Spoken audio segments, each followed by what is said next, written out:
The municipal courthouse was already tense before the bailiff called her name. Rows of spectators filled the benches, some waiting for traffic fines, others for custody disputes. But all eyes shifted when Angela Carter walked in, dressed in a simple black dress, a folded American flag clutched to her chest like a shield. Angela was the widow of Sergeant Marcus Carter, a decorated soldier who had given his life overseas only 6 months earlier.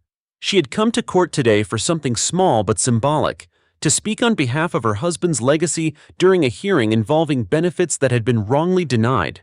At the prosecution table, Officer Rick Donnelly leaned back in his chair, smirking as she approached the podium. Donnelly was known for his temper, but today his disdain cut sharper. "You again," he muttered, loud enough for the room to hear. "Always looking for attention. Your husband's gone, lady. Stop using his name to get sympathy." Gasps rippled through the gallery. Angela froze, her knuckles whitening around the flag. Judge Morrison tapped his gavel. "Order in the court." But Donnelly wasn't done. He leaned forward, voice rising. "I'm sick of hearing about your husband. Soldiers die every day. Doesn't make you special.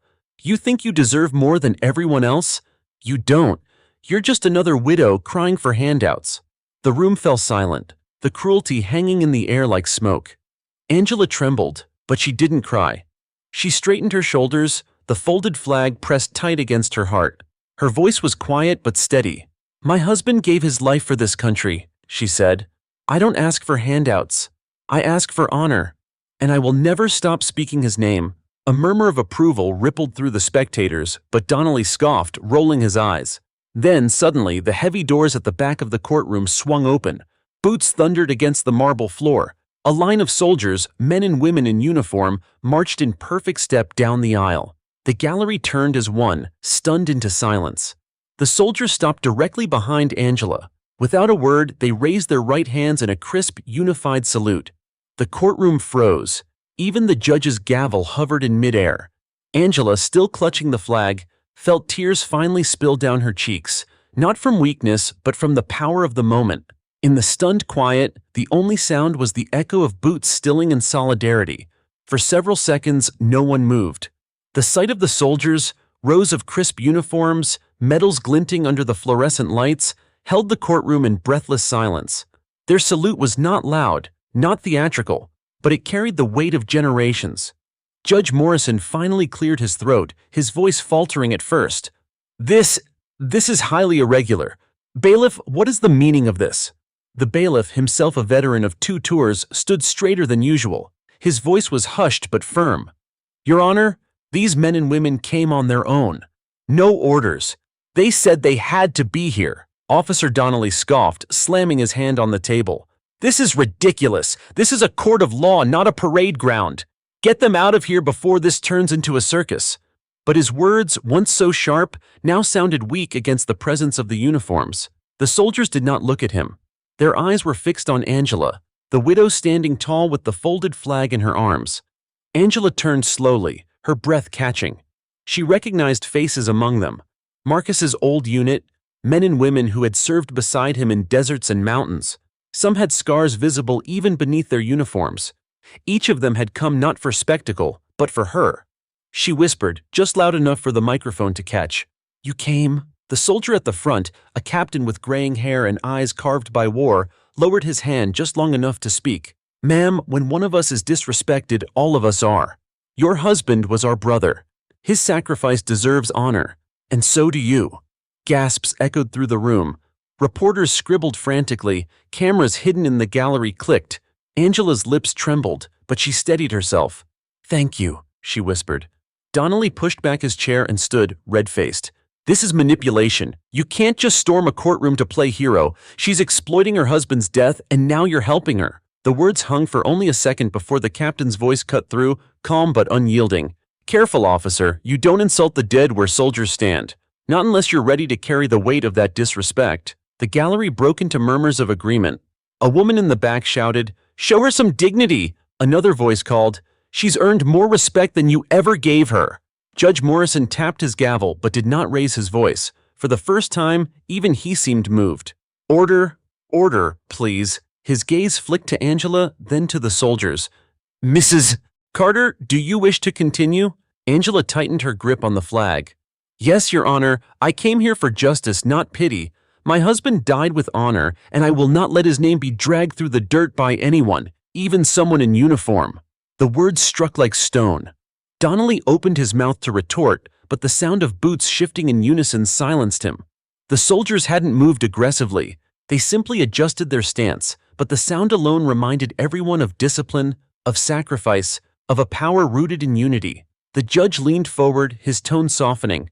Then please, Mrs. Carter, you have the floor. Angela turned back to the microphone, tears shining but her voice steady. Marcus Carter was not just my husband. He was a father, a friend, a medic who carried men off battlefields so they could come home. When he died, he didn't ask for recognition. He asked me, with his last words, to make sure his brothers and sisters were never forgotten.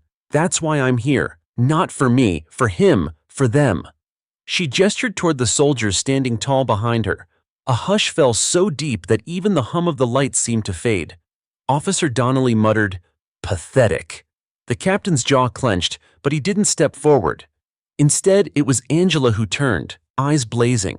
"Pathetic," she said, "is a man in uniform who mocks the people who gave him the right to wear it. My husband never raised his voice in anger, but if he were here, he'd tell you, respect is not optional, not in this country, not for those who bled for it." The gallery erupted in applause, ignoring the judge's gavel. People stood, clapping, cheering softly in reverence rather than frenzy. Even the court stenographer dabbed her eyes. The soldiers, still saluting, lowered their hands as one, then bowed their heads. The captain's voice carried across the courtroom. "For Sergeant Marcus Carter." The chorus of voices answered, deep and unified. "For Marcus." Angela clutched the flag tighter, her tears finally free, but her back straighter than ever. For the first time since Marcus's funeral, she felt she wasn't alone. His brothers and sisters were still carrying him forward. Judge Morrison looked down, his gavel resting in his hand. When he spoke, his voice was hushed, almost reverent. "This court will hear no more insults today. Respect will be observed here." And in that moment, the courtroom no longer belonged to the law, nor to Donnelly's mockery. It belonged to Angela, to Marcus, and to the soldiers who refused to let his honor be silenced. By the next morning, the courtroom moment had exploded beyond Houston. Clips from hidden phones inside the gallery had spread like wildfire. News anchors played the footage on repeat. Angela Carter clutching her folded flag, Officer Donnelly sneering, the heavy doors opening, and soldiers marching in to salute her. The headlines were stark. Soldiers salute widow after police officer's outburst. Courtroom erupts as army stands with fallen hero's wife. Respect, not ridicule. Angela woke to dozens of missed calls. Her voicemail was full. Reporters begging for interviews, veterans groups offering support, strangers thanking her for standing tall. Naomi, her teenage daughter, sat at the breakfast table scrolling through her phone. "Mom, you're everywhere. They're calling it the salute heard across the nation." Angela rubbed her temples. "I didn't ask for this. I just wanted Marcus's name cleared, his honor respected." Naomi's voice softened. "Maybe that's why it matters. Because you weren't looking for cameras, you were just telling the truth." Across town, Officer Rick Donnelly stormed into his precinct, face pale with fury. His colleagues avoided him. Someone had printed the headline and taped it to his locker. "When soldiers march, arrogance falls." He ripped it down, shouting, "This is a witch hunt. They don't know the full story." But no one defended him. Respect had left his side. Meanwhile, Judge Morrison sat in chambers, staring at the morning paper. He had presided over countless cases, but never one that turned into a national symbol overnight. His clerk asked gently, "Do you think the salute was right?" The judge sighed. "Right. It was inevitable. You can't silence sacrifice, not when men and women in uniform are watching." By afternoon, crowds had gathered outside the courthouse, holding signs with Marcus Carter's name and photos of Angela from the news. Veterans stood at attention, saluting as cars drove by. Reporters crowded the steps. When Angela finally emerged, flanked by soldiers from Marcus's old unit, microphones flew toward her. "Mrs. Carter, what do you think of yesterday's salute? Do you believe Officer Donnelly should be punished? Will you lead a movement for military families?"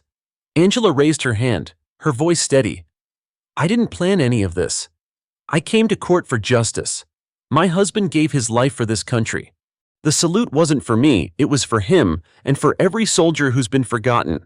If the world chooses to listen now, then listen not to me, but to the principle. Respect is not optional. The crowd erupted. Cameras flashed. Hashtags flooded social media.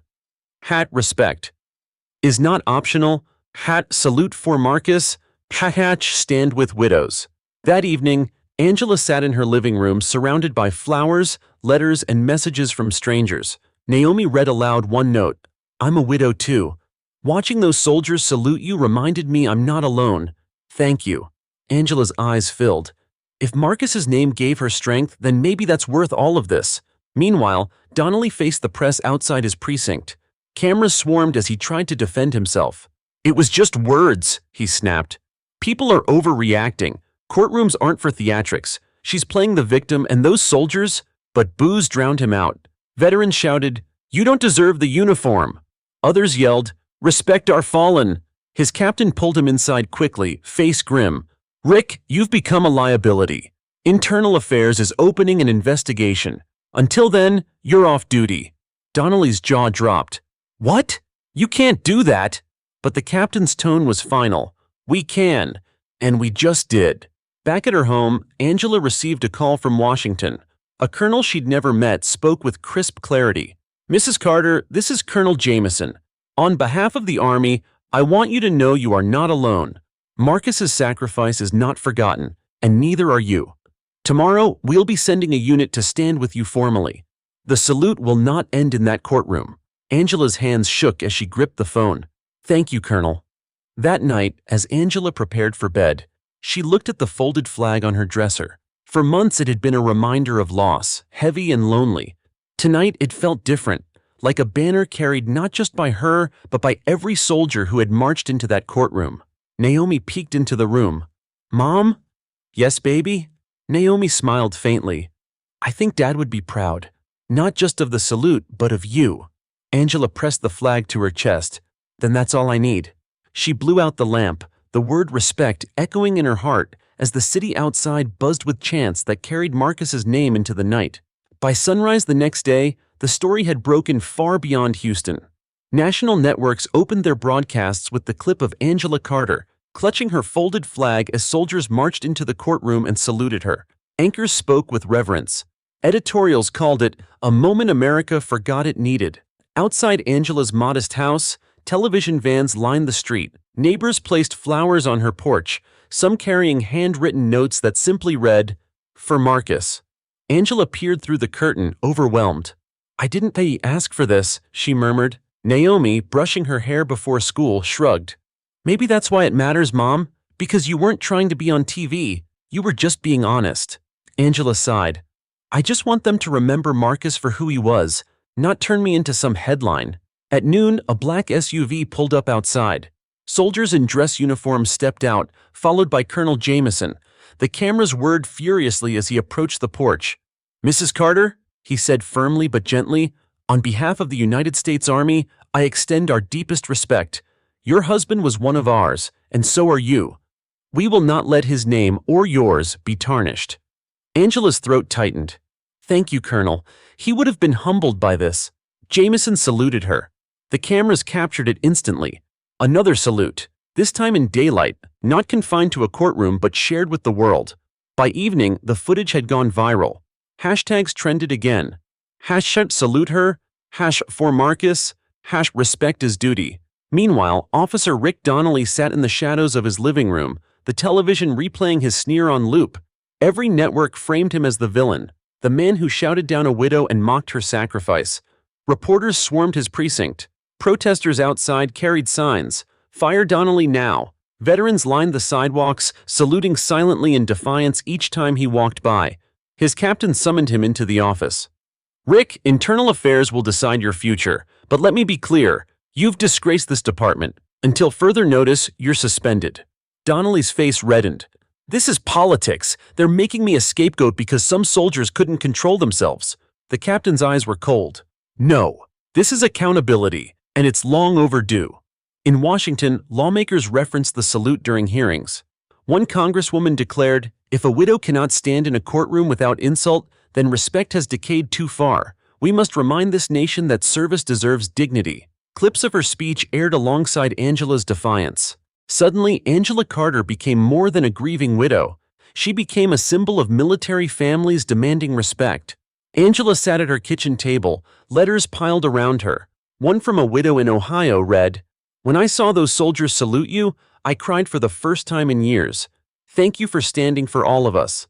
Another, from a young soldier overseas, read, "Ma'am, we salute you too. You remind us what we're fighting for."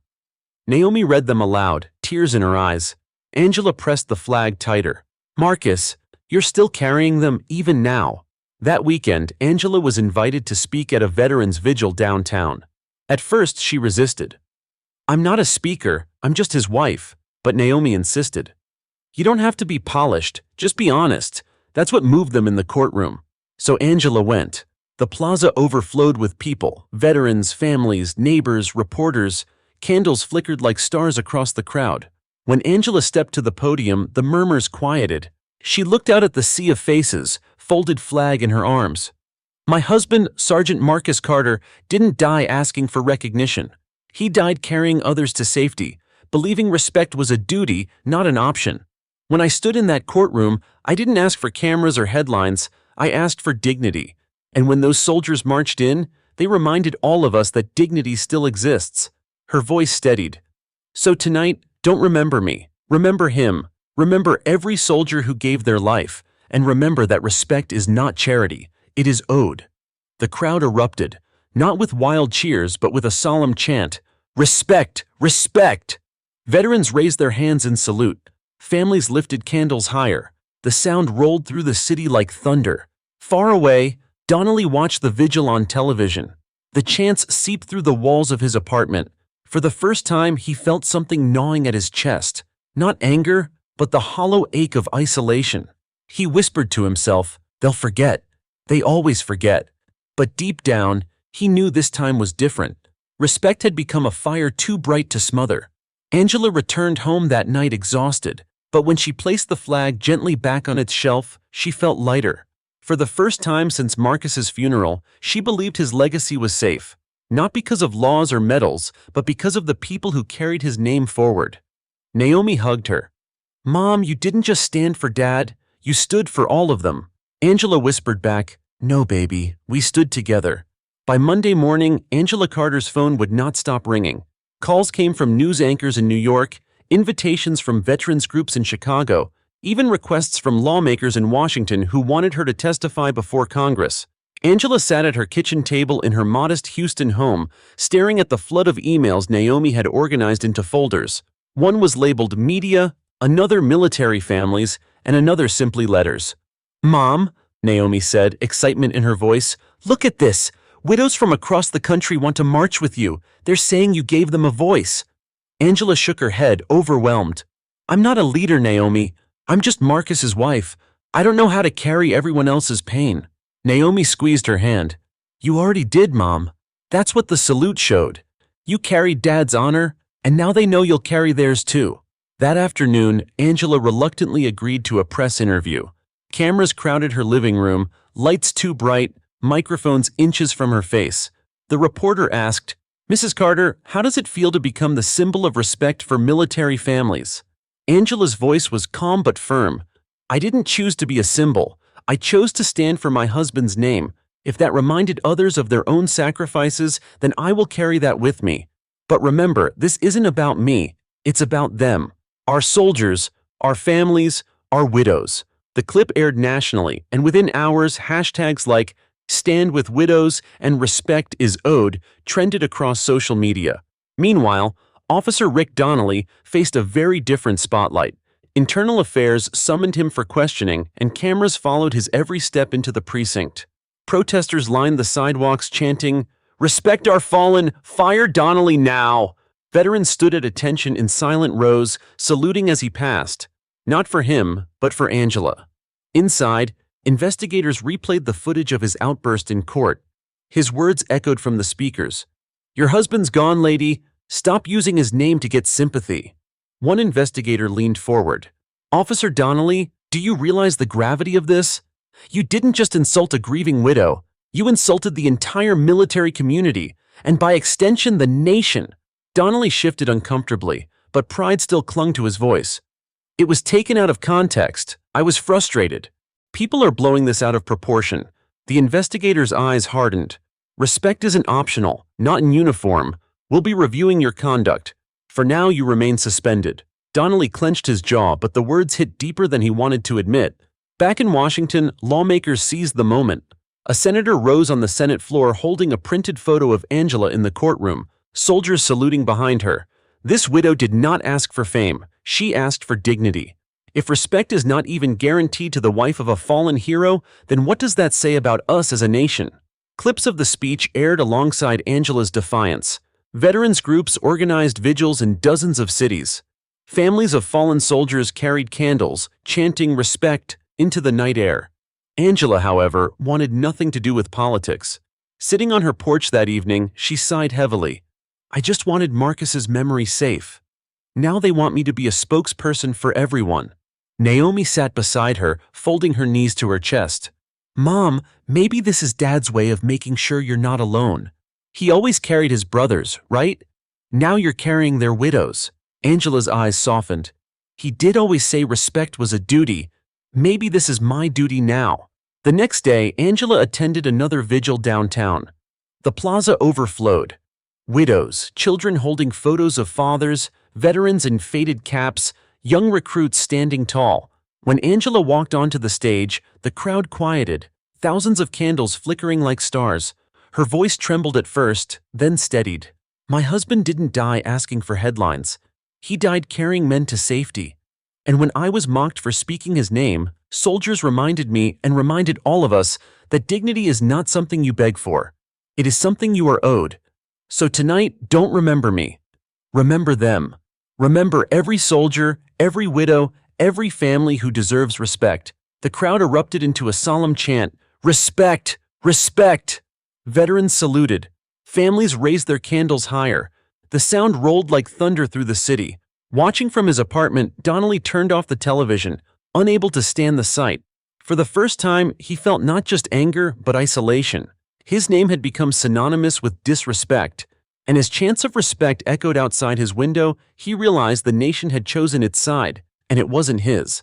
That night, Angela placed Marcus's flag back on the mantle. She whispered into the quiet, Marcus, they're carrying your name now. Not just me, all of them. Naomi, standing in the doorway, whispered back, and they'll never let it be forgotten. The call came just after dawn. Angela was still in her robe, pouring coffee, when the landline rang. She almost didn't answer. Most calls lately were reporters she'd been trying to avoid, but something in her chest told her to pick up. Mrs. Carter? The voice was steady, formal. This is General Whitaker, Office of the Joint Chiefs. I'm calling on behalf of the Department of Defense. We would be honored if you attended next week's National Remembrance Ceremony at Arlington. The President will be in attendance. We want you to speak. Angela froze, mug halfway to her lips. General, I'm just a widow. I've never spoken to a crowd like that. Whitaker's tone softened. Ma'am, sometimes the most powerful voices are the ones that never ask to be heard. You reminded us of something this country should never have forgotten. It's time the nation hears you. Her hand trembled as she set the mug down. I'll need to think about it. Naomi, who had overheard, rushed into the kitchen. Mom, Arlington, you have to go. Angela pressed the receiver to her chest, whispering, Naomi, that's the whole nation watching. I don't know if I can carry that. Her daughter's eyes glistened. You carried Dad's honor in a courtroom when no one else would. You can carry it anywhere. By midday, the news had leaked. Headlines blared, widow of Sergeant Marcus Carter to speak at Arlington. Veterans groups cheered the decision, calling it long overdue recognition. Reporters gathered outside her home again, cameras flashing. Angela stood on the porch, flag in her arms, and spoke briefly. I have not accepted for me. I have accepted for Marcus and for every soldier's family who has ever felt forgotten. The clip led every evening broadcast.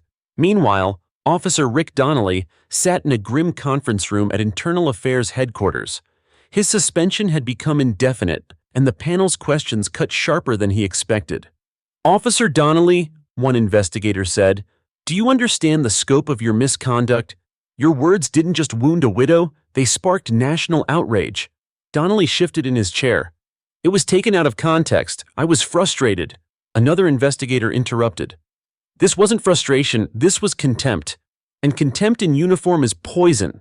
You've turned this department into a symbol of disrespect at the very moment the nation is rallying around respect. His captain, sitting grim-faced at the end of the table, added quietly, "Rick, you've disgraced all of us." For the first time, Donnelly felt a flicker of something beyond anger, a hollow ache, like the ground beneath him was giving way. Back in Houston, Angela prepared for the trip. Naomi helped her pack, laying out a simple black dress and the small silver locket Marcus had given her on their wedding day. "Mom," Naomi said softly, "when you stand at Arlington, you won't be alone. Every soldier's family will be standing with you." Angela touched the locket, whispering, "And Marcus will too." The day of the ceremony arrived. Arlington National Cemetery stretched in solemn rows of white markers, the air heavy with silence. Thousands filled the lawn, from generals in dress uniform to children holding photos of fathers and mothers. Cameras from every major network lined the perimeter. When Angela stepped onto the stage, folded flag in her arms, the entire crowd rose to its feet. Soldiers saluted. Widows placed hands over their hearts. Veterans bowed their heads. She paused at the podium, voice catching at first. "I am Angela Carter, wife of Sergeant Marcus Carter. 6 months ago, I buried my husband with this flag. I thought I carried it alone, but then, in a courtroom filled with cruelty, soldiers marched in and showed me I was not alone. They saluted me, but in truth, they saluted him and every soldier who gave their life." Her voice grew stronger. "I didn't come here to ask for pity. I came to remind this nation, respect is not a favor, not a gift, not charity. It is owed. Owed to every soldier, every widow, every child who sleeps with an empty chair at the dinner table. Respect is our duty. If we forget that, we lose more than lives. We lose our soul." The crowd erupted into applause, solemn but thunderous. Soldiers saluted in unison. Families wept openly. Cameras broadcast her words across the nation. That evening, anchors replayed her speech, calling it a defining moment of dignity. Commentators debated what it meant for the country, but all agreed Angela Carter had become the voice of respect. In Houston, neighbors held vigils, candles glowing in windows. Strangers left flowers at her porch again. The movement had spread far beyond her, but her words had become its heartbeat. Across town, Donnelly watched the speech alone in his darkened apartment. The sound of soldiers chanting respect echoed through his television. For the first time, he felt something cut deeper than shame. It was the realization that respect wasn't just something he had failed to give Angela, it was something he had lost for himself. That night, Angela placed the flag back on her dresser and whispered, "Marcus, today the whole nation saluted you, and I stood for all of them." Naomi hugged her tightly. "And you reminded them that respect will never die." Angela closed her eyes, a tired but peaceful smile on her face. For the first time in months, she felt Marcus's legacy wasn't just remembered, it was alive. The morning after the Arlington ceremony, Angela Carter's speech replayed on every major network. Clips of her standing at the podium, folded flag in her arms, declaring, "Respect is not charity, it is owed," filled living rooms, phones, and radios across the nation. Editorial headlines captured the moment. "A widow's words shake the nation." Angela Carter reminds us what respect means. From courtroom to Arlington. A voice we needed. Angela herself stayed home, sitting at her kitchen table, still dazed.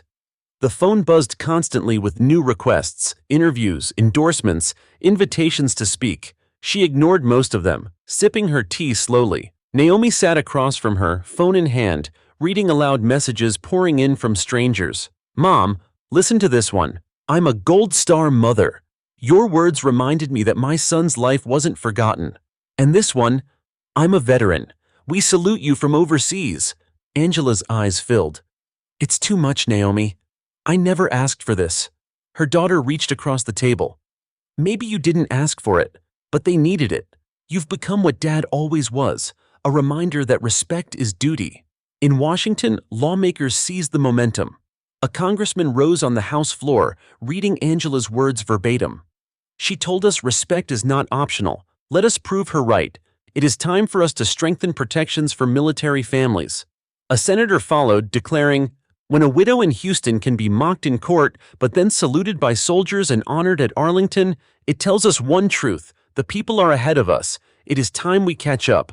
Clips of these speeches played alongside Angela's, amplifying the movement further. Meanwhile, in Houston, the courthouse where it all began had become a site of vigil. Families left candles on the steps.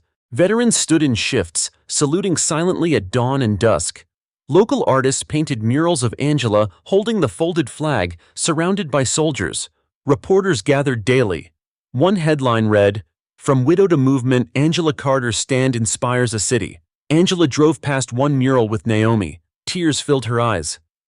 "I don't deserve this." Naomi squeezed her hand. "Mom, it's not about deserving. It's about what you stood for. They see themselves in you." Across town, Officer Rick Donnelly faced the opposite fate. Internal Affairs concluded its investigation swiftly. The report was damning: conduct unbecoming, verbal abuse of a civilian, and irreparable damage to public trust. He sat in a sterile conference room as the verdict was read. Termination, effective immediately. His badge was taken from him, placed quietly on the table. For a long moment, Donnelly stared at it, his face pale. "So that's it? One mistake and I'm finished?" The investigator's voice was cold. "One mistake can destroy lives. One moment can define a nation. You mocked a widow whose husband gave his life. That wasn't a mistake. That was contempt." The badge was slid away, and with it, the last shred of authority he thought he had. Back home, Donnelly sat in his dark apartment, television flickering. The footage of Angela at Arlington played again, her voice, steady and strong, echoing through the empty room. He muttered bitterly, "They'll forget. They always forget." But deep inside, a voice he couldn't silence whispered, "This time they won't." Meanwhile, Angela received another call, this one from the White House. An aide spoke politely. "Mrs. Carter, the president would like to host you and other Gold Star families at a private reception. Your words have touched the nation, and he wishes to honor Marcus formally." Angela hesitated. "I'm not sure I can do more ceremonies." The aide's tone softened. "This isn't just a ceremony. It's a chance to remind the country what respect means." Naomi gripped her arm, eyes wide. "Mom, you have to go. For Dad. For everyone." Angela exhaled slowly. "Then I'll go." That night, as the city buzzed with chants of respect and families lit candles in her honor, Angela sat quietly by the mantel. She traced her fingers over Marcus's folded flag. "I didn't want to be their voice," she whispered, "but if this is what you left me, then I'll carry it." Naomi joined her, resting her head against her mother's shoulder. "You're not carrying it alone anymore. The whole nation is carrying it now." Angela closed her eyes, allowing a tired smile. For the first time, she believed her daughter was right. Angela Carter had never seen Washington, D.C. except on television. The drive through its broad avenues felt surreal. The marble monuments, the dome of the Capitol, the rows of flags fluttering in the crisp winter air. Yet the closer they came to the White House gates, the more Angela's hands trembled on the folded flag she refused to leave behind. "Mom," Naomi whispered, glancing at her from the car window, "you don't have to be nervous. This isn't about politics, it's about Dad, about respect." Angela nodded slowly. "I know, but still, I never thought a widow from Houston would end up here."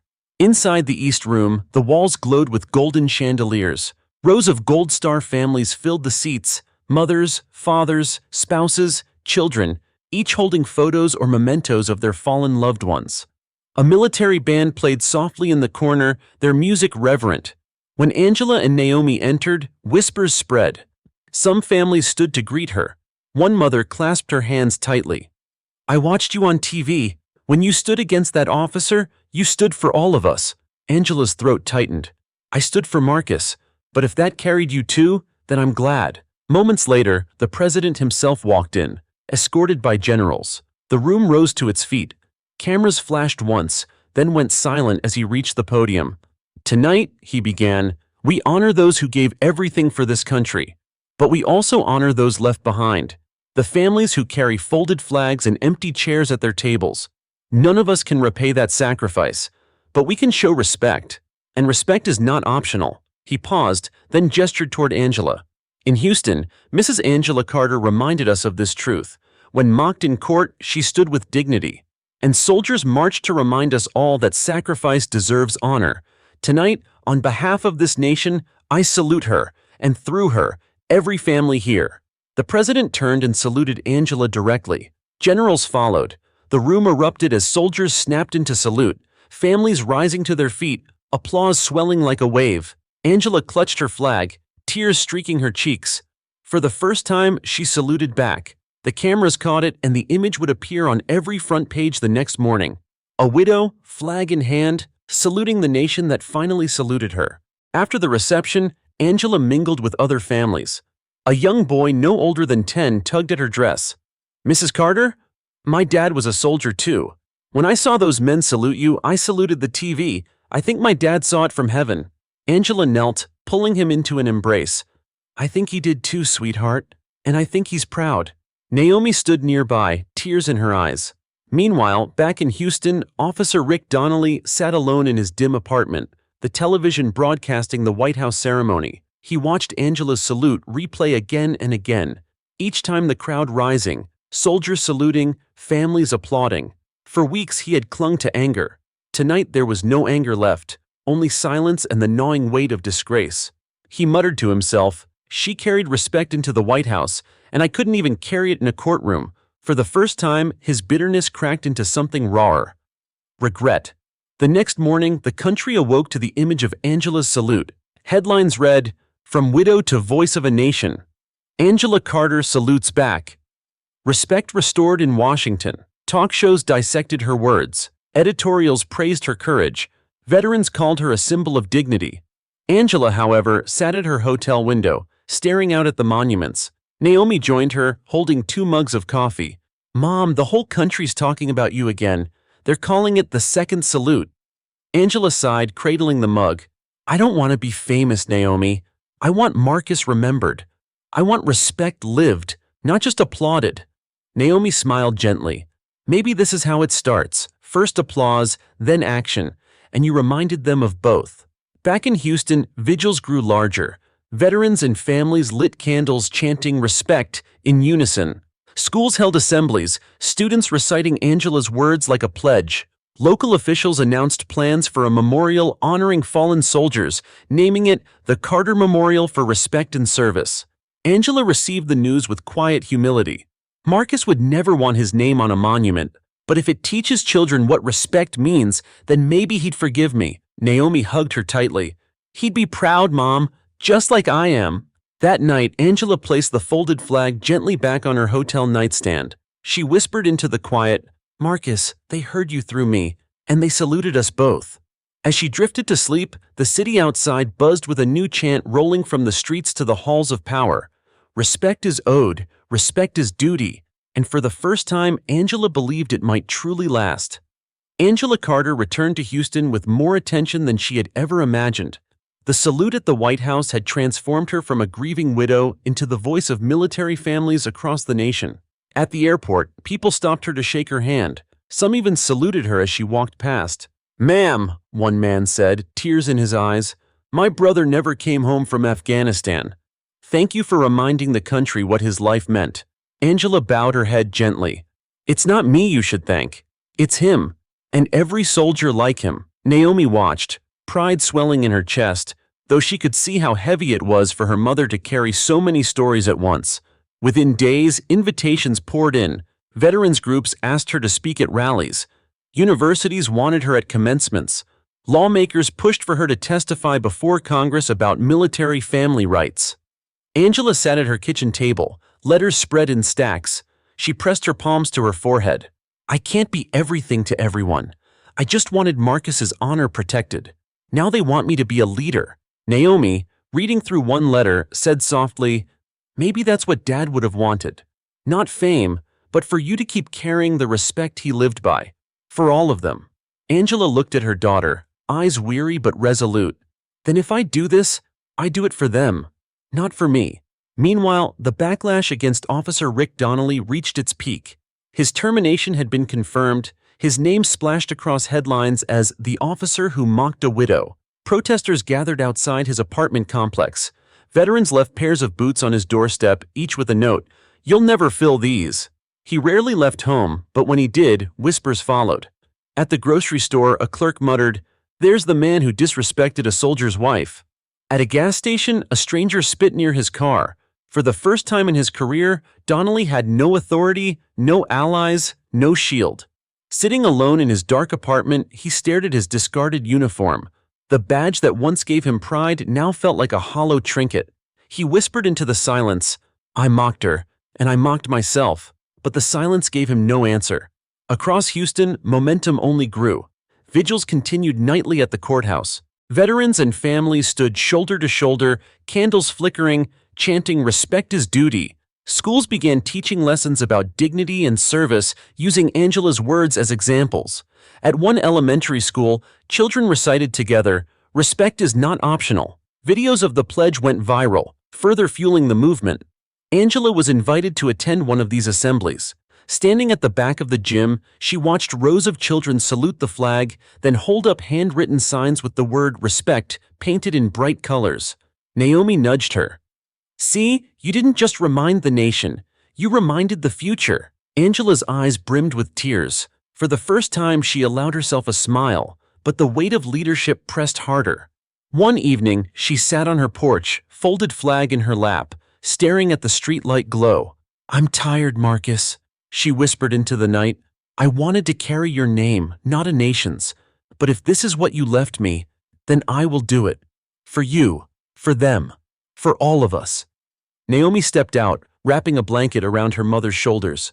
"You're not carrying it alone anymore, Mom. The whole country is carrying it with you." Angela leaned her head against her daughter's, finally allowing herself to believe it. Meanwhile, Donnelly reached his lowest point. After another protest outside his building, he fled into the night, driving aimlessly. He ended up parked outside the courthouse, the very steps where he had once mocked Angela. The plaza was quiet now, but flowers and candles still covered the steps.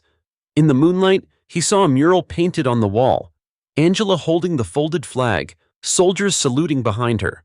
Underneath were the words, "Respect is owed." He sank onto the curb, burying his face in his hands. For the first time, he whispered the word he had once despised. Respect. It tasted foreign on his tongue, but it was the only word left. Back at home, Angela received another call, this time from the Pentagon. A general's voice spoke warmly. "Mrs. Carter, your strength has given this nation a rallying cry. We would like you to represent Gold Star families at a national policy hearing. You don't have to accept, but know this, you've become the reminder we all needed." Angela closed her eyes, fingers brushing Marcus's locket. "I didn't ask for this, but if it means families like mine are never forgotten, then I'll be there." That night, as Houston streets glowed with candlelight vigils and chants of respect rolled through the air, Angela whispered to Marcus's flag, "Your voice didn't die with you, it grew, and I will carry it until they all remember." For the first time, she felt not just grief, but purpose, an unshakable sense that Marcus's legacy was no longer hers alone. It belonged to the nation.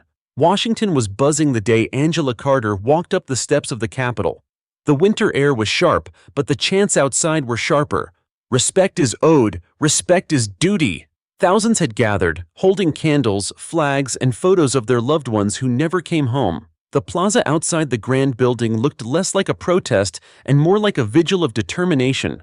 Angela, dressed simply in black with Marcus's folded flag pressed against her chest, moved steadily toward the entrance. Naomi walked beside her, clutching her mother's hand tightly. Inside, members of Congress waited for her testimony. Cameras lined the halls. "Mrs. Carter," a staffer whispered as they entered the chamber, "today you're not just speaking for yourself, you're speaking for millions." Angela's voice was quiet but steady. "Then I'll speak the truth, that's all I can give." The committee room was packed.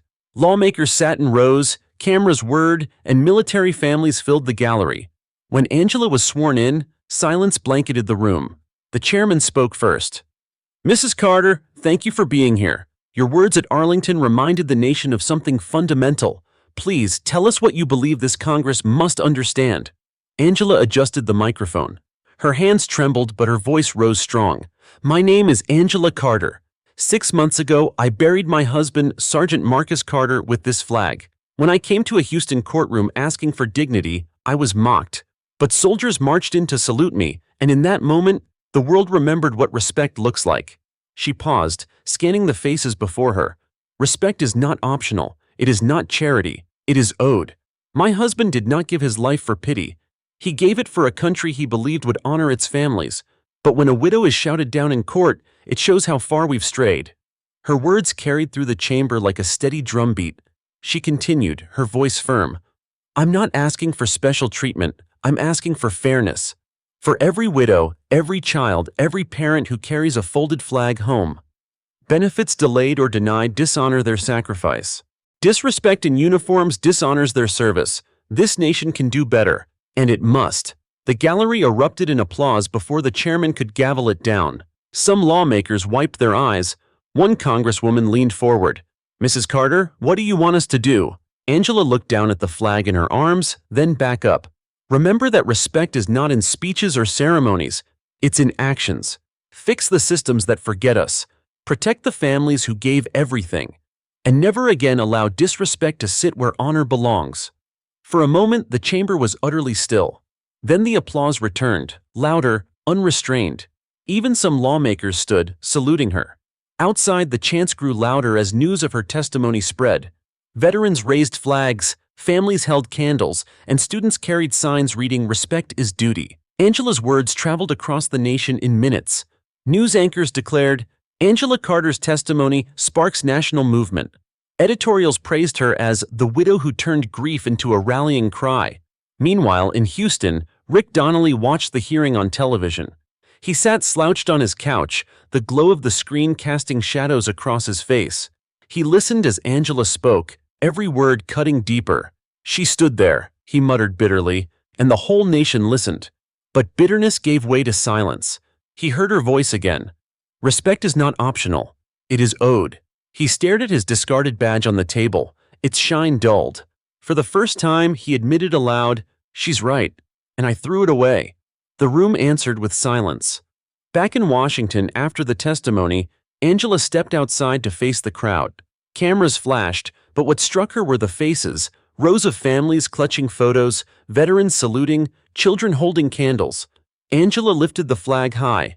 "This is for Marcus, for all of them. Respect them not with words, but with how you live. Remember, respect is duty." The chant rolled like thunder. "Respect, respect." Naomi stood beside her, eyes shining with pride. "Mom," she whispered, "you did it. You carried Dad's voice into the heart of the nation." Angela's lips trembled, but she smiled. "No, baby, the nation carried it for him." That evening, news programs ran wall-to-wall coverage of Angela's testimony. Analysts called it a turning point. Military families flooded hotlines with support. Lawmakers announced immediate hearings on benefits reform. In Houston, vigils grew larger, murals spread further, and children painted Angela's words on classroom walls. Respect had become more than a chant. It had become a call to action. Angela, back in her hotel room, placed Marcus's flag gently on the bed. She whispered, "Marcus, your name is alive in their voices. They saluted me, but really, they saluted you. And they will never forget." Naomi hugged her tightly. "And neither will we." Angela closed her eyes, allowing herself, for the first time since Marcus's death, to feel not only grief, but hope. Angela Carter returned to Houston weary from Washington, but the city she came home to no longer felt the same. Vigils had grown into marches. Candlelight circles had transformed into waves of people filling streets, chanting, "Respect is duty." Entire neighborhoods marched side by side, veterans, students, mothers with strollers, elderly neighbors leaning on canes. Naomi tugged at her mother's sleeve as they watched from the sidewalk. "Mom, look at them. They're not chanting your name. They're chanting respect." "That means you did it." Angela's eyes shimmered. "Then Marcus did it. Through all of them." The media called it the March of Respect. Helicopters filmed from above as tens of thousands walked through Houston streets, holding photos of fallen soldiers. In other cities, Dallas, Atlanta, Chicago, crowds followed suit. Within days, what started in one courtroom had become a national movement. Reporters swarmed Angela again. "Mrs. Carter, are you leading these marches?" Angela shook her head firmly. "No, respect doesn't belong to me. It belongs to all of us. I'm not the leader. I'm just the reminder." The clip aired on every major network, only fueling the movement further. Meanwhile, Officer Rick Donnelly sat in a small diner on the outskirts of town. The television over the counter played live footage of the marches, thousands chanting, candles glowing, soldiers saluting. He stirred his coffee absently, avoiding the glances of other patrons. Whispers followed him wherever he went. "That's him," someone muttered, "the one who yelled at the widow." Donnelly clenched his jaw, shoulders hunched. Once, his uniform commanded authority. Now, his name commanded nothing but contempt. When he left cash on the counter, the waitress barely looked at him. "Respect your day," she said flatly, echoing the chant. The words stung more than shouting ever could. Back at home, Angela tried to find peace. She sat on her porch, folded flag across her lap, watching neighbors light candles in their windows. Naomi joined her, holding a flyer. "Mom, there's going to be a march downtown tomorrow. Veterans asked if you'd say a few words." Angela sighed. "Naomi, I've spoken so much already. Maybe it's time for me to step back." Her daughter placed the flyer gently in her lap. "Maybe, but they need to see the widow who reminded them. Not for your sake, for theirs." Angela traced the edge of the flag and nodded slowly. "Then I'll go. For Marcus. For them." The next day, the march filled downtown Houston. Streets were blocked, traffic diverted. From office windows, workers watched as thousands passed below, chanting in unison. Angela walked at the front, Naomi at her side, veterans flanking them. When they reached the plaza, a stage had been set up. Angela stepped up, flag in hand. The crowd hushed, thousands of eyes fixed on her. She spoke simply. "6 months ago, I buried my husband with this flag. I thought I carried it alone, but today I see I was wrong. You carry it with me. Every chant, every candle, every salute tells me Marcus's name, and every soldier's name lives on in you. Respect isn't mine to give or keep. It is ours to live." The crowd erupted into the chant. "Respect! Respect!" Veterans saluted. Children held candles higher. Angela bowed her head, letting the sound wash over her. News networks called it the largest civilian salute in American history. Editorials praised Angela as the conscience of a nation. Hashtags like #MarchOfRespect trended globally. Even foreign media covered the story, calling it an American reckoning through dignity. Angela, however, sat quietly at home that evening, flag on her lap, Naomi beside her. "I never asked for marches, but if they keep Marcus's legacy alive, then maybe it was meant to be." Naomi smiled. "Dad always said respect was contagious. Now you see it's true." Elsewhere, Donnelly wandered the courthouse steps late at night. Flowers, candles, and photos still covered the plaza. A mural of Angela with her flag stared back at him from the wall. He stood in the glow of flickering candles left by strangers, his reflection faint in the wax-lit glass doors. For the first time, his shoulders sagged, pride gone. He whispered, "Respect." I mocked it, and now it's all that's left. A veteran passing by recognized him. Instead of shouting, the man simply saluted the mural and walked away, ignoring Donnelly completely. The absence of anger cut deeper than hate. The world had moved on without him. That night, Angela placed the flag gently back on the mantel. She whispered to Marcus, "They salute you still, and I'll keep standing until they don't need me anymore." Naomi, watching from the doorway, said softly, "Mom, maybe that day will come. But until then, you're their reminder." Angela nodded, eyes fixed on the flag. "And I'll keep reminding them, because respect is not optional. It never was." By the second week after Angela's march in Houston, the movement had swelled into a tide no one could ignore. Cities across America saw candlelight marches stretch for miles. From Boston to Los Angeles, from small towns to military bases, chants of "respect is duty" echoed in the streets. Television anchors called it the largest civilian-led movement since the Civil Rights era. Social media blazed with videos of veterans saluting in wheelchairs, children holding signs, teachers leading entire classrooms in reciting Angela's words. In Washington, lawmakers felt the weight. Offices received thousands of calls daily demanding reforms for military families. One congresswoman remarked on live TV, "This isn't politics anymore. This is the people reminding us of their soul." Angela's phone buzzed with a new request, an invitation to address a joint session of Congress. Naomi nearly dropped the phone in excitement. "Mom, Congress wants you to speak. That's huge." Angela set down the folded flag on the kitchen table, rubbing her temples. "Naomi, I never asked for any of this. I don't want to be the face of a movement. I just wanted Marcus respected." Her daughter leaned forward, eyes steady. And now the whole country is demanding that respect. You don't have to be a politician. Just do what you've always done. Tell the truth. Angela's gaze softened. She whispered to the flag, "Marcus, guide me." Then she nodded. "All right, I'll go." Meanwhile in Houston, Rick Donnelly's isolation deepened. His firing was public, his name synonymous with contempt. Protesters no longer shouted outside his apartment, they simply ignored him. At the grocery store, people refused to look at him. At the gas station, a veteran filled his tank beside him, saluted the air, and drove away without a word. The silence was worse than hate. One evening, Donnelly wandered past the courthouse again. He paused at the mural of Angela with the folded flag, soldiers behind her. Beneath it, someone had scrawled in chalk, "Respect waited. We remembered." He whispered bitterly, "I forgot. And now there's no place left for me."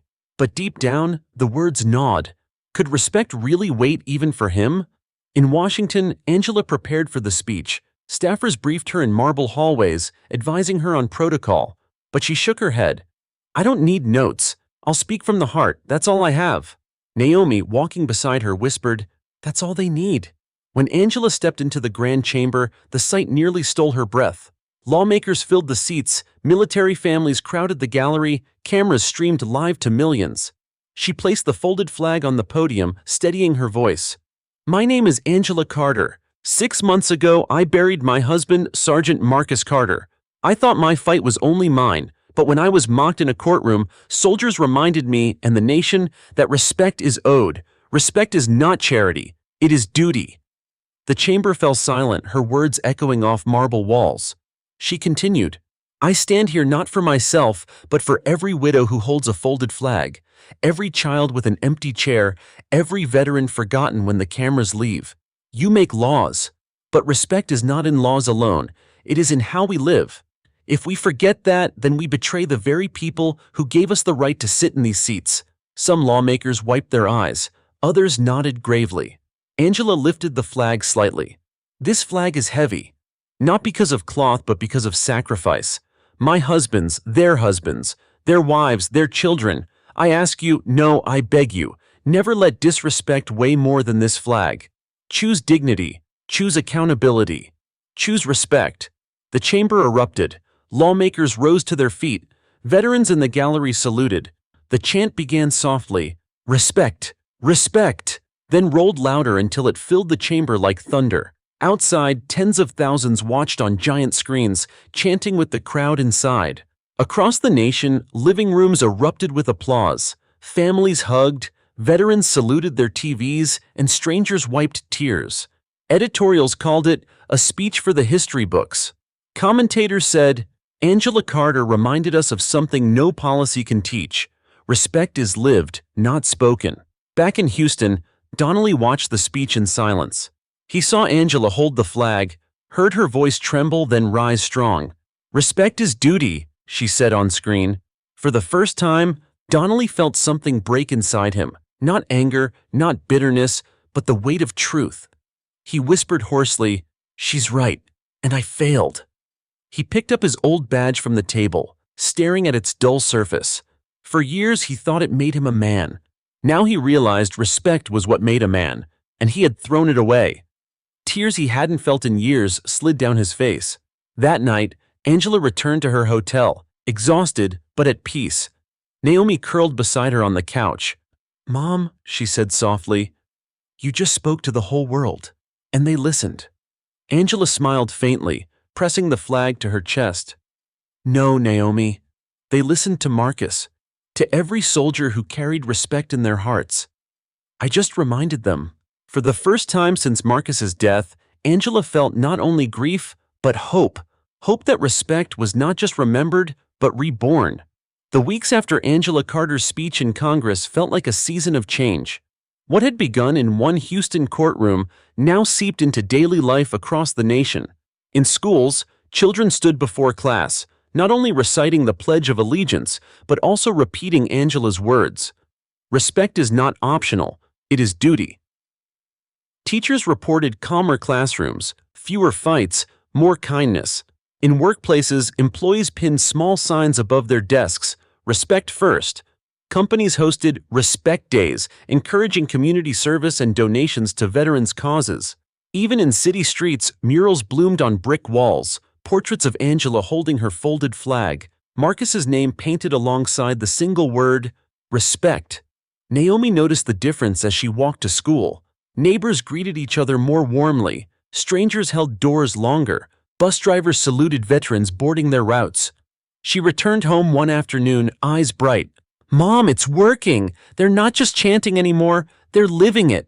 Angela sat quietly on the porch, flag across her lap. Her smile was faint but full. Then Marcus's duty didn't die with him. It lives through them now. The press followed Angela everywhere. News anchors introduced her as the widow who became the conscience of a nation. Invitations flooded in, from universities, military bases, even international organizations. Angela resisted much of it. She told reporters, "I don't want to be famous.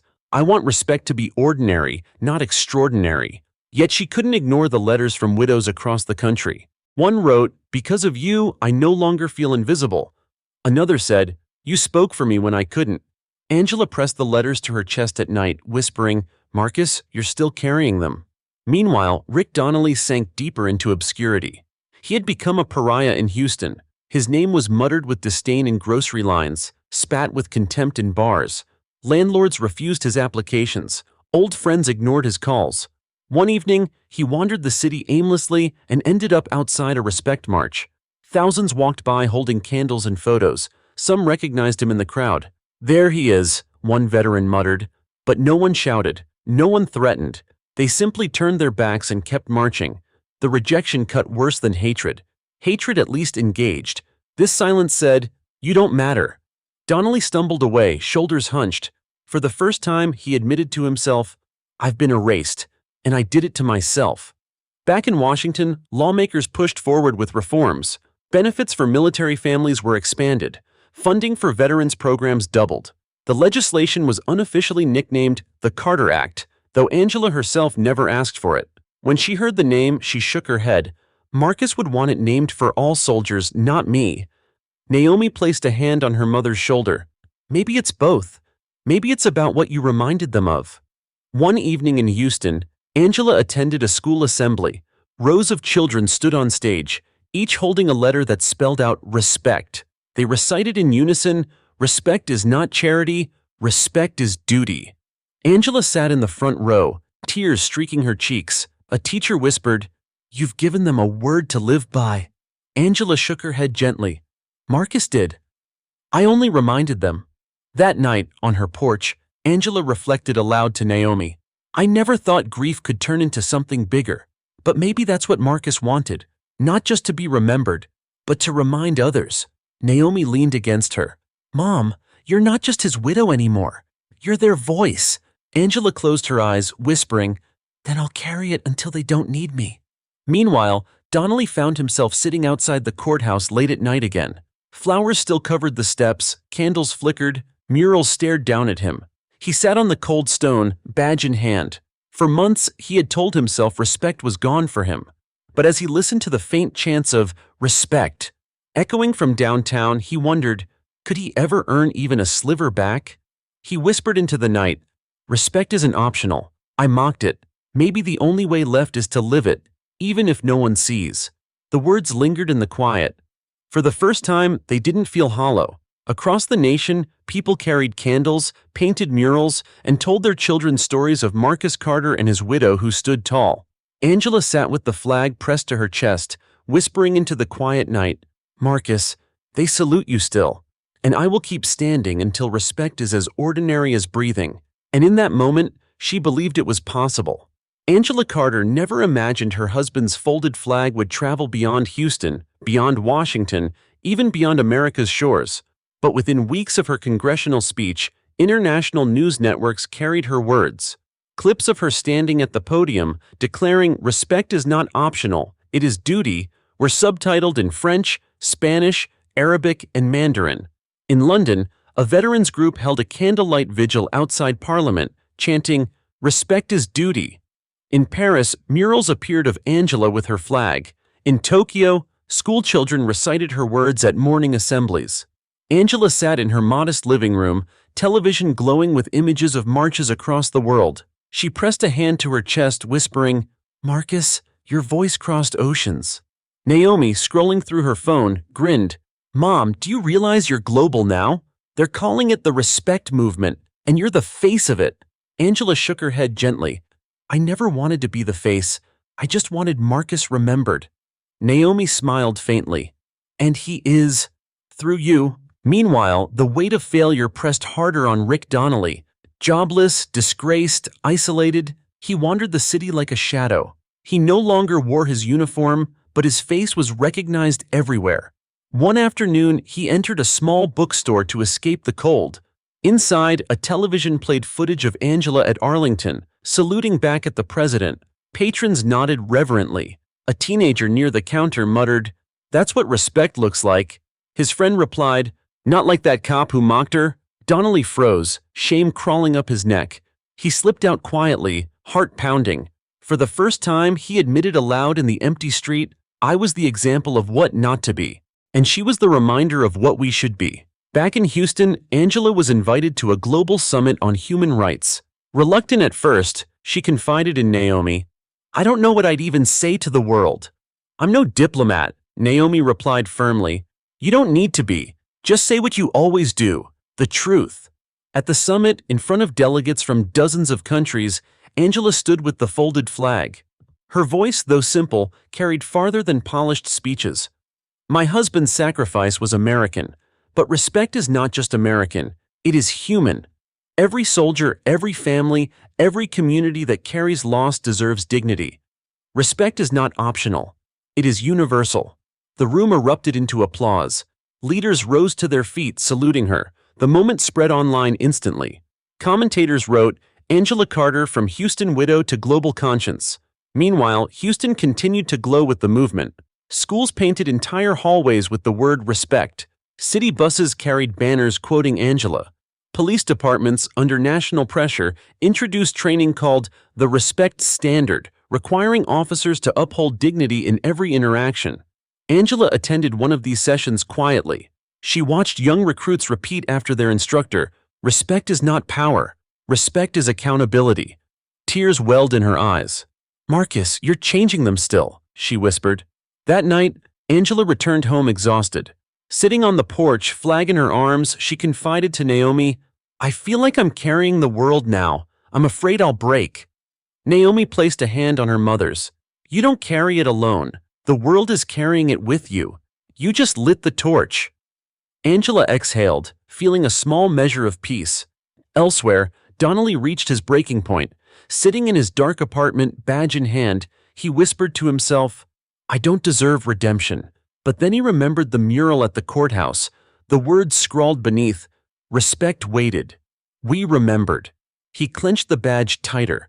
If respect waits, maybe I can still find it, not to erase what I did, but to prove I can be different.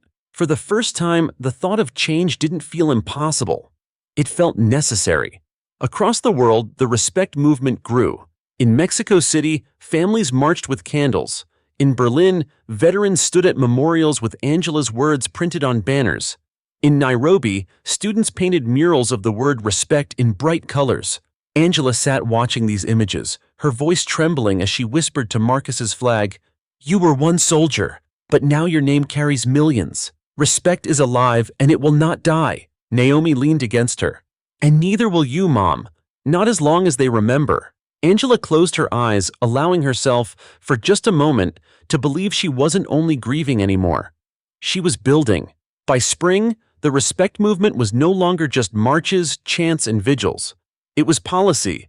In Houston, the city council passed the first respect resolution, requiring officers to undergo training on dignity and accountability. Soon, other cities followed. Dallas, Chicago, Atlanta, each adopting their own version of the respect standard. National news anchors called it the most rapid civic reform in decades. Angela Carter watched the announcements from her porch, flag resting on her lap. Neighbors waved as they walked by, some carrying signs that simply read respect. She sighed softly. "Marcus, they're finally listening." Naomi sat beside her, scrolling through her phone.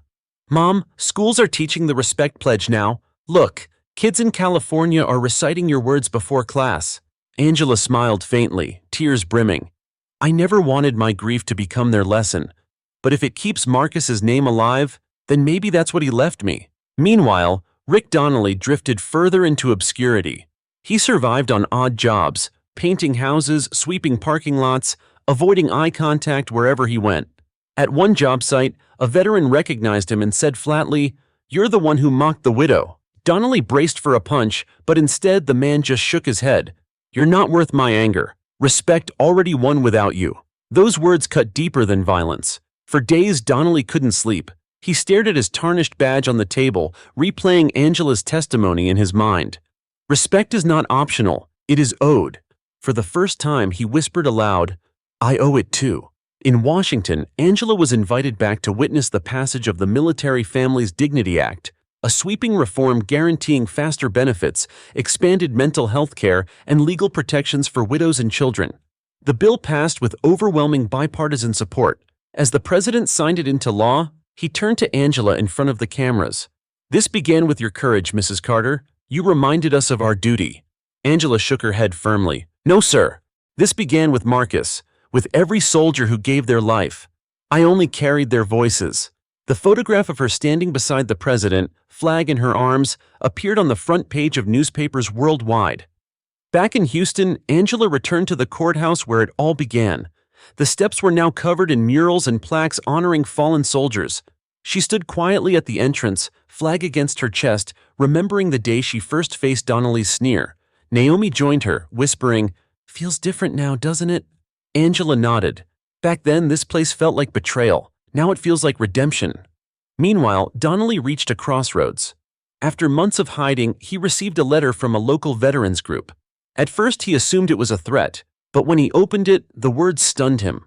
Respect is not about perfection. It's about practice. If you want to change, start here. We meet every Thursday. For hours, he sat staring at the letter. Finally, he whispered, "Maybe it's time." That Thursday, he walked into the modest hall. Veterans turned their heads, recognizing him instantly. The silence was heavy, judgment thick in the air. The facilitator, a grizzled Marine, crossed his arms. "You've got a lot of nerve showing up here." Donnelly swallowed hard. "I know. I disgraced myself. I disgraced the uniform. I'm not here for forgiveness. I'm here because I don't want to die the man who mocked respect." The room stayed silent. Then one veteran finally said, "Respect starts with owning it. You've taken the first step. Now prove it." For the first time, Donnelly felt not erased, but challenged. That same week, Angela attended a respect forum in Houston. Unlike the first, where she had been thrust into the spotlight, she now sat in the back row. On stage, students, veterans, and officers shared stories of dignity in action. Traffic stops handled calmly, classrooms where respect replaced bullying, families supported through tragedy. The moderator asked if Angela wished to speak. She shook her head. "No, it's theirs now. Let them carry it." Naomi leaned over, whispering, "See? Respect walks on its own now." Angela smiled, relief flooding her chest. "That's all I ever wanted." That evening, as she placed Marcus's flag back on the mantel, Angela whispered, "Your legacy is alive, not in statues or speeches, but in how they live every day. Respect is no longer fragile. It's theirs." Naomi hugged her tightly, "And it will never be forgotten." Across Houston, candles still burned on courthouse steps, but now they burned less as protest and more as ritual, a reminder of where it began and why it must continue. And in a small hall across town, Donnelly sat in silence among veterans, no longer rejected outright but not embraced either. Respect hadn't absolved him, but it had given him a road. He whispered into the quiet, "I mocked it once, now I'll live it daily, even if no one ever sees." For the first time, the words felt true. By summer, the respect movement no longer needed Angela Carter at every march, vigil, or forum. The streets carried the chant without her. The murals spread without her. The laws passed without her lobbying. Respect had become bigger than one widow's voice, and Angela felt the weight begin to ease from her shoulders. She still kept Marcus's folded flag close, displayed on the mantel where sunlight touched it each morning. But when reporters called, she often declined politely. "Let others speak now," she said. "Respect belongs to all of us." Naomi noticed the shift. One evening on the porch, she teased gently, "Mom, you're famous, but you're acting like you're retired." Angela smiled faintly. "Because the work doesn't need me in the spotlight anymore. That's how I know it's real." Meanwhile, Houston buzzed with signs of lasting change. Police precincts proudly displayed banners reading, "Respect standard practiced here." Schools hosted annual Respect Day, where students honored veterans and pledged to carry dignity in their lives. Even city buses bore murals of folded flags with the single word, "Respect." Angela walked through downtown one afternoon, unrecognized by many younger faces. She paused before a mural she hadn't seen before, Marcus's name written in bold beneath the phrase, "Respect lives on." A young boy pointed at the mural to his mother. "That's about the soldier, right? The one they salute every year?" The mother nodded. "Yes, honey. They remember him because his wife reminded us what respect means." Angela's chest swelled, but she kept walking quietly, content that Marcus's legacy no longer depended on her voice. Across town, Rick Donnelly was taking his own halting steps toward change. Weeks of attending the Veterans Circle had humbled him. He still received icy stares, but no one asked him to leave anymore. One Thursday he stood and said, "I mocked a widow in uniform. I mocked every one of you by extension. I can't undo it. But I can choose differently every day. That's all I can offer now." The facilitator, the grizzled Marine, studied him for a long moment before replying, "Words don't save you. Actions do. Keep showing up." Donnelly nodded. "I will." Afterward, he stayed to stack chairs, sweep floors, and scrub coffee pots. No one thanked him, but no one stopped him either. For Donnelly, that small allowance felt like progress. Back in Washington, lawmakers officially named the new Veterans Benefits Reform the Respect Act. The announcement made headlines, but Angela declined invitations to the ceremony. She explained to Naomi, "Marcus's name doesn't need another law. It needs to live in ordinary moments. That's where respect matters." Naomi smiled softly. "Then maybe you've already done your part." One evening, Angela was invited to a small neighborhood forum. She almost said no, but something in her heart nudged her to attend. The meeting was held in a modest church basement, not a grand hall. No cameras, no reporters, just families, veterans, teachers, and police officers sitting in a circle. Angela sat quietly in the back, listening. A young officer stood to share. "Last week I pulled over a driver. Normally I would have barked orders, but I remembered the respect pledge. I lowered my voice, explained calmly, and it changed everything. That's because of this movement." The crowd nodded, murmuring approval. Angela didn't speak, but tears filled her eyes. She realized respect was alive here, thriving without her guidance. Meanwhile, Donnelly found his first chance to prove change. Leaving the veterans meeting one night, he saw a heated argument between two men outside a bar. Once he would have escalated with shouting. Instead, he approached cautiously, voice low. "Hey," he said, "let's slow down. This isn't worth it." The men sneered. One recognized him. "You're that disgraced cop. Why should we listen to you?" Donnelly didn't flinch. "Because I know what disrespect destroys, and I don't want to see it again." For a long moment, tension hung in the air. Then the men backed off, muttering as they walked away. Donnelly exhaled, shaken but relieved. For once, he had chosen respect instead of contempt. The next week at the Veterans Circle, he told the story quietly. No one applauded, but one veteran said simply, "That's a start." Angela, too, found peace in stepping back. One evening, she walked with Naomi through their neighborhood. Children played in the street, shouting joyfully. Neighbors greeted one another with warmth. Veterans sat on porches, saluting as she passed. Naomi whispered, "Look, Mom, respect isn't an event anymore. It's everyday life." Angela smiled softly, flag pressed against her chest.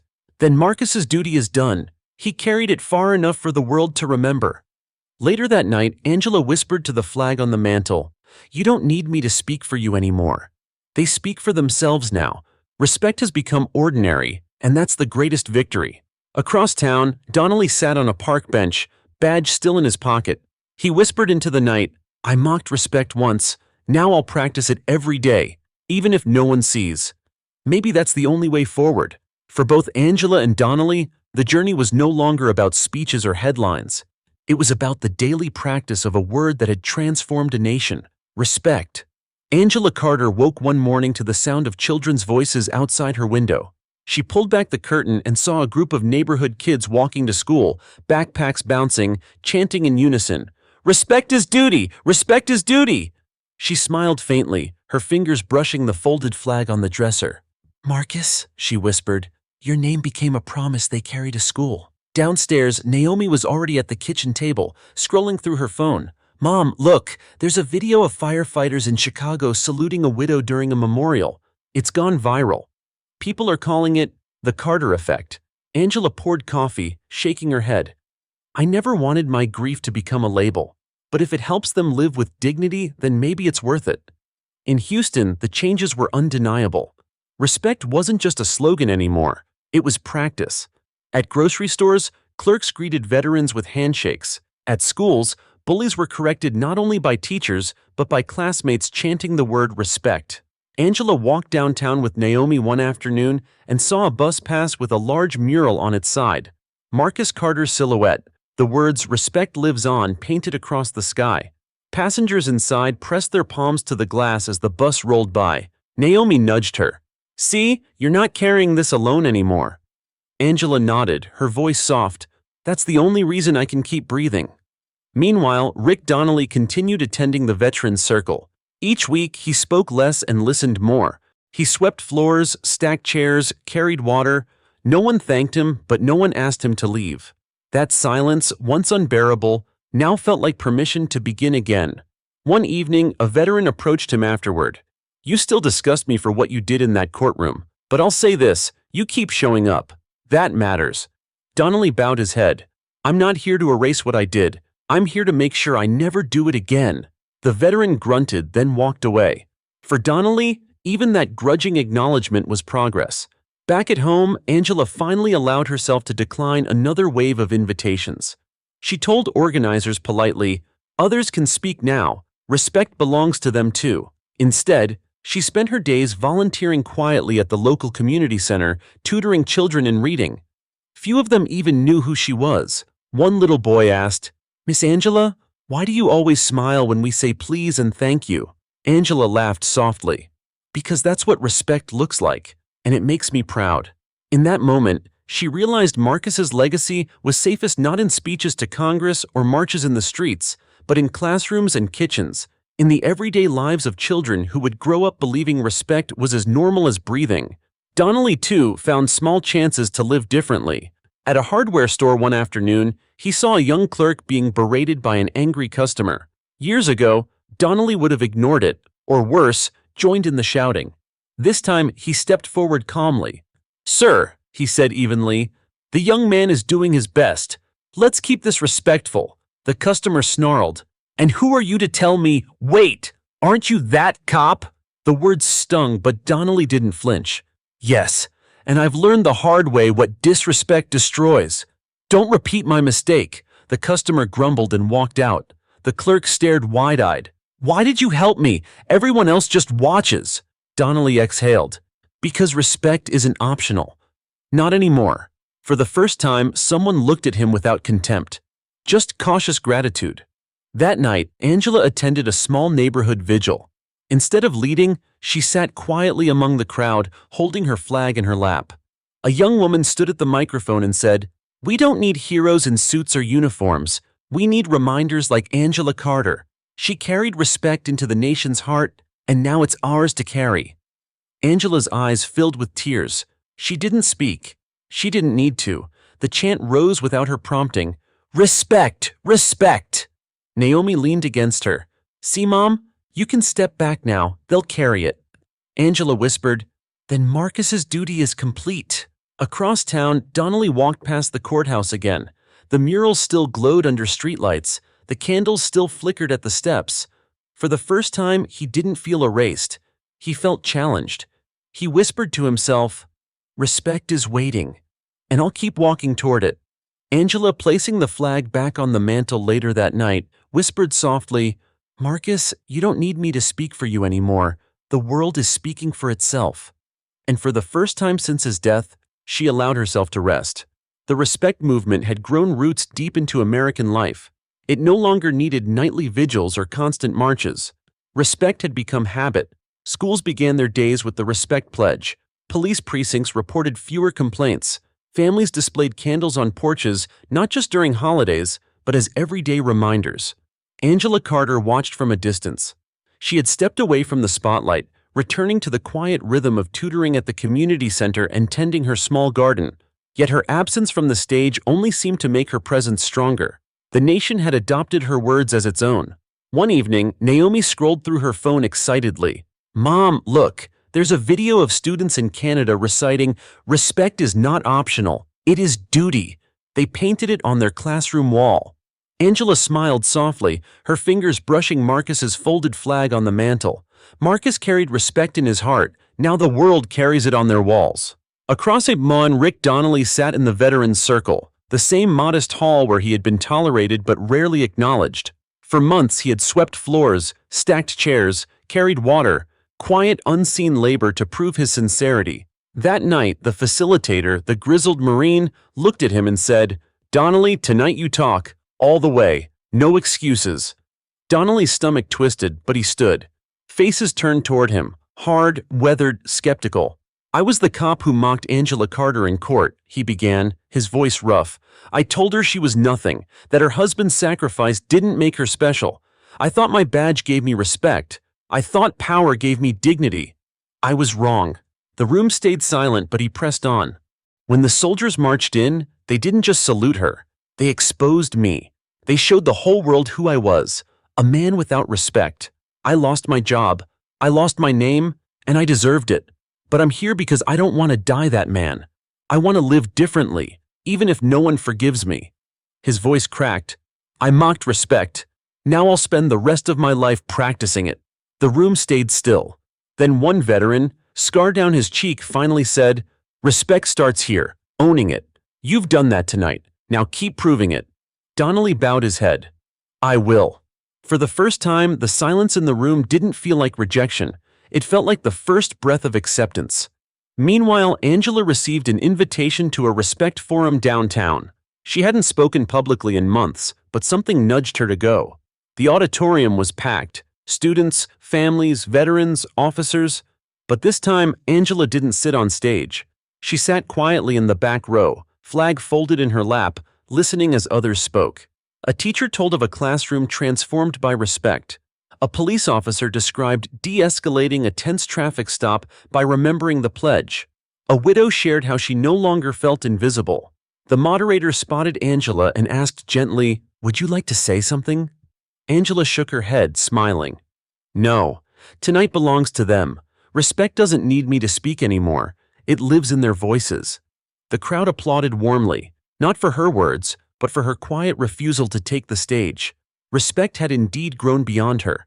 Outside afterward, Angela stood in the cool night air, Naomi by her side. People walked past, chanting softly, holding candles. A young girl approached shyly. "Mrs. Carter, my dad was a soldier too. I never met him. But when I see people salute you, I feel like they salute him too." Angela knelt, placing a hand on the girl's shoulder. "They do, sweetheart. Every salute is for him, and for all of them." The girl smiled through tears before running back to her mother. Angela stood, eyes glistening, whispering to Naomi, "That's why I keep showing up, even in silence." Naomi nodded. "Because respect isn't yours anymore, it's everyone's." Across town, Donnelly left the veterans' circle late that night. He walked past the courthouse where it had all begun. Candles still lined the steps. Murals glowed under the streetlights. He paused at one, a painting of Angela holding her folded flag, soldiers behind her. For months he had avoided looking directly at it. Tonight he stood still, facing it fully. He whispered, "I can't undo that day, but I can live the opposite of it, one choice at a time." Respect waited. Now I walk toward it. The words hung in the quiet, not answered, but not rejected either. Back home, Angela placed the flag gently back on the mantel, whispering, "Marcus, you don't need me to defend your name anymore. They defend it for you. Respect has become their practice, not just my plea." For the first time since his death, she felt she could breathe without the weight crushing her. Respect had begun in a courtroom of cruelty. It had marched into the streets, crossed oceans, and rooted itself in everyday lives. And now, in the silence of homes and classrooms, in the quiet confessions of men like Donnelly, respect endured. Not as a movement, not as a speech, but as life. Autumn settled over Houston, crisp air carrying the smell of wood smoke. For Angela Carter, life had quieted. She still kept Marcus's folded flag on the mantle, but her days were filled not with speeches or cameras, rather with tutoring children at the community center and sharing dinners with Naomi. One evening, Naomi teased gently, "Mom, do you realize people still chant respect in marches and you're here grading spelling tests?" Angela smiled faintly. "And that's exactly how it should be. Respect doesn't need me anymore. It lives in them. I can finally breathe." Yet the world hadn't forgotten her. Invitations still arrived daily, universities, conferences, even international forums. Angela declined most, but when a letter came from the Department of Defense, she paused. It read, "Mrs. Carter, we are hosting a National Day of Remembrance at Arlington this November. Families of fallen soldiers will gather. We would be honored if you joined us, not to speak, but simply to be among them." Angela traced the words, whispering to the flag, "Marcus, maybe this is the last step I need to take." Naomi urged her gently, "Mom, you should go, not as a symbol, just as you." Angela nodded slowly. "Then I'll go." At Arlington, rows of white markers stretched into the horizon, bathed in golden autumn light. Families filled the grounds, each holding photos, medals, or folded flags. Some recognized Angela as she walked quietly with Naomi, but no one swarmed her. Instead, widows and parents greeted her with nods, silent salutes, quiet embraces. One elderly man pressed her hands and said, "You reminded us that we're not invisible." "Thank you." Angela's throat tightened. "It wasn't me. It was Marcus. And it was all of you." As the ceremony began, a bugler played taps, the mournful notes floating over the field. Soldiers raised their hands in salute. Families bowed their heads. Angela clutched her flag, whispering softly, "Marcus, they salute you still." Back in Houston, Rick Donnelly wrestled with a decision. For months, he had rebuilt himself in silence, attending veteran circles, working odd jobs with patients, practicing respect in small ways. But he had never faced the public directly since the courtroom. That week, a neighborhood respect forum invited community members to share their stories. At first, Donnelly crumpled the flyer, but hours later, he smoothed it out again. At the forum, the room buzzed with stories, teachers, veterans, families. Then Donnelly rose. Murmurs rippled instantly. People recognized him. Some glared, others whispered. He took a breath. "My name is Rick Donnelly. Most of you know me for the worst thing I ever did. I mocked a widow who deserved honor. I mocked all of you by extension. I lost my badge, my job, my name, and I deserved it. But I've spent these months learning what respect really means. Not in speeches, not in uniforms, in practice. Sweeping floors, listening more than speaking. Choosing dignity when no one's watching. I don't ask for forgiveness, I only ask for the chance to live differently than the man I was that day." The room stayed silent. Then, slowly, one veteran in the back rose and offered a crisp salute. Others followed, hesitant at first, then steady, until a dozen hands saluted him. Donnelly's eyes burned. He bowed his head, whispering, "Thank you." It was an absolution, but it was the first sign that respect, though delayed, might not have abandoned him forever. Angela returned from Arlington to find her porch filled with candles left by neighbors. Each flame flickered in the cool night, a silent salute. Naomi handed her a note tucked among them. "Respect lives because you reminded us." Angela pressed it to her chest, tears in her eyes. "Marcus, they will never forget." That night, she placed the flag back on the mantle and sat beside Naomi on the couch. "Mom," Naomi whispered, "do you think it's finally complete?" Angela exhaled slowly. "Respect is never complete, Naomi. It's practiced, day by day. But yes, our part is done. Now it belongs to them." In the city around them, respect thrived not as a chant or a law, but as ordinary life. Children thanking teachers, officers treating civilians with dignity, neighbors greeting strangers warmly. And in that ordinariness, Angela found peace. Across town, Donnelly walked home from the forum. For the first time in months, he didn't walk hunched or hidden. He walked upright, not proud, but steady. He whispered into the night, "Respect is duty, and this time, I'll live it until my last breath." The first anniversary of Marcus Carter's death arrived with a calm Angela hadn't expected. For months she had dreaded the day, imagining it would reopen wounds. Instead, it felt like a circle closing, grief still sharp, but carried now by millions of voices beyond her own. In Houston, a memorial service was held at the courthouse plaza where it all began. Angela debated staying home, but Naomi insisted gently, "Mom, you don't have to lead it. Just be there. Let them carry Marcus with you." So Angela dressed in her simple black dress, the folded flag clutched close, and walked with Naomi to the plaza. The sight that greeted them stole her breath. Thousands filled the square, veterans in uniform, families with photographs, children holding candles. The murals glowed in evening light, Angela with her flag, Marcus's name beneath, soldiers saluting. But what moved her most was the ordinariness of it. No stage, no cameras dominating, no politician commanding attention. Just people, neighbors, families, strangers, standing side by side in dignity. As Angela stepped forward, the crowd parted silently. She didn't climb a stage. She didn't take a microphone. She simply stood at the steps where Donnelly had once mocked her, flag pressed to her chest. The chant rose on its own, low at first, then swelling. "Respect! Respect!" Tears slid down Angela's cheeks. She whispered to Naomi, "Marcus is alive in them." Naomi squeezed her hand. "Always." Then, to everyone's surprise, Rick Donnelly stepped into the plaza. Murmurs rippled through the crowd as people recognized him. Some scowled, others folded their arms. A few veterans turned their backs. Donnelly didn't flinch. He walked slowly to the front, stopping several feet from Angela. His voice trembled but carried. "1 year ago, I mocked this woman.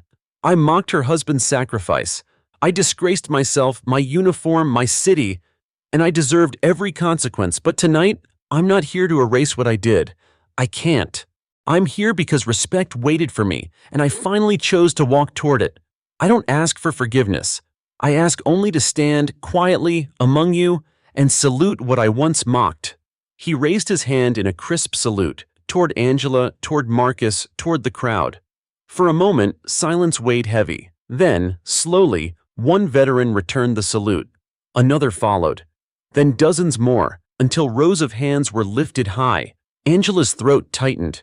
She hadn't expected to feel anything but bitterness toward Donnelly.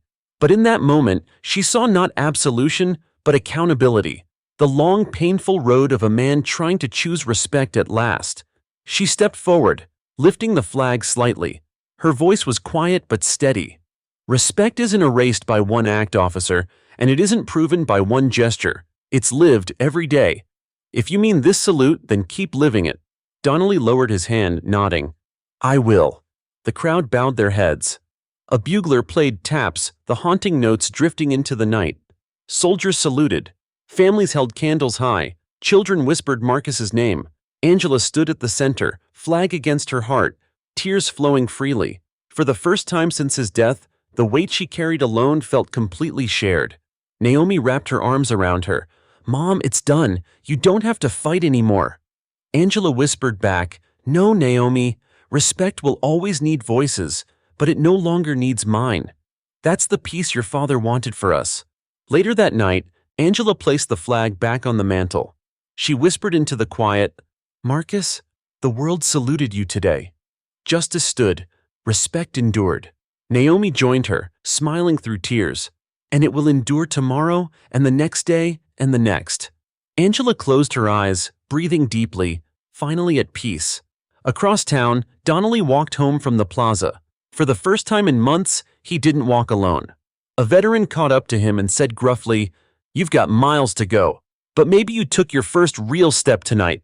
Donnelly nodded. "That's all I can do, one step at a time." As he walked into the night, the sound of the chant still echoed faintly from the plaza. "Respect, respect," he whispered into the dark. "This time, I'll live it." And so the story that began with cruelty in a courtroom ended with dignity in a plaza. A widow's grief had sparked a nation's conscience. A soldier's sacrifice had birthed a movement. And even a disgraced man had found a road back, not through excuses, but through the daily humbling choice of respect. The flag on Angela's mantel glowed softly in the lamplight, not as a relic of loss, but as a reminder of duty fulfilled. Justice had stood, respect had endured, and it would live on.